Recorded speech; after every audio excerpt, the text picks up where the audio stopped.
All right, this is Lesson 3 from Ancient China, the Qin and the Han Dynasty.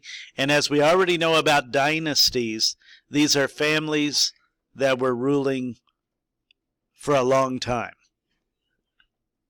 The ruling partnership was passed down from generation to generation. So building on what we know, at the end of the Zhou period, or Zhou period, several states were still at war. And as you recall, the Chinese believed that the mandate of heaven, according to the belief, wars and other troubles were signs that the ruling dynasty had lost heaven's favor and a new ruler was needed. The Qin unified China. How did the Qin dynasty unify China? The new ruler of China came from a state of Qin, actually Qin, I think is how it sounds.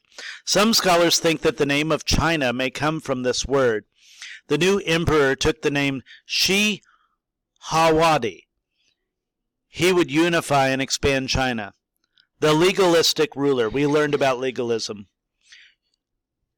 Qin ruler Shi Hawadi began ending internal battles between warring states. He then conquered rival states and drove out nomadic invaders. China grew larger than it had ever been under the Zhou. Shi Hongwen knew and believed in the legalist way of running the country. He tried to wipe out Confucius' teachings. He had 460 critics and Confucius killed. So he told those people to be killed. And he also ordered the burning of books that contained any ideas that he disliked.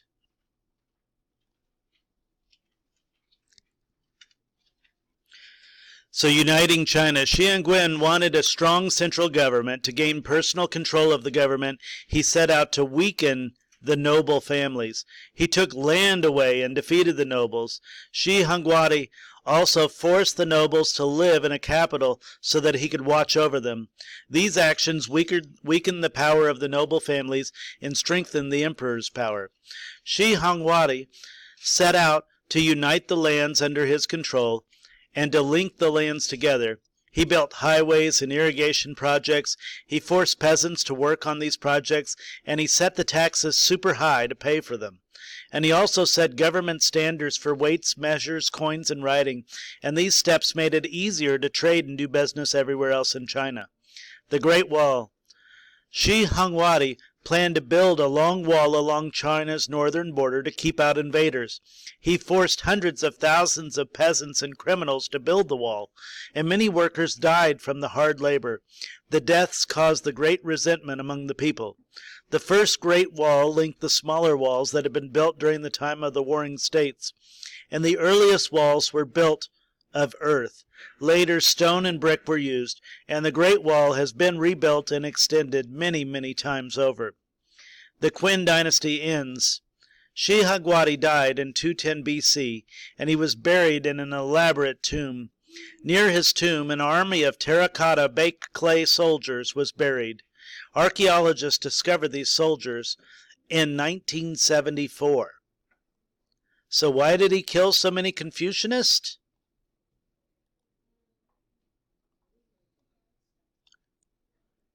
He killed them simply because they were teaching something different than what he wanted people to know. So the Han Dynasty of China. Shi Hongwadi's son was less effective of a ruler than his father. People rebelled during his ruling time. A civil war broke out during the last years of his reign, and eventually a military general named Li Obang defeated the Qin forces. He ended the civil war and reunified China. In 202 BC, he started the Han Dynasty, and the Han Dynasty lasted until 220 AD, and during the same time period as the Roman Empire. The Han government. Li Hongban kept the Qin policies of strong central government, but he lowered taxes. He made punishments less harsh, and in the Han China, peasant men owed the government a month of labor per year on the emperor's public projects. He put peasants to work building roads, canals, and irrigation projects. And the Han rulers set up a bureaucracy. In this way of governing, officials were chosen by a ruler and ran offices or bureaus.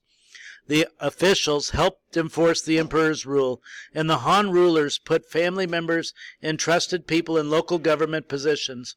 They set up a system of tests to find the most educated and ethical people in the imperial bureaucratic state. And to do this, they tested individuals of their knowledge of Confucianism.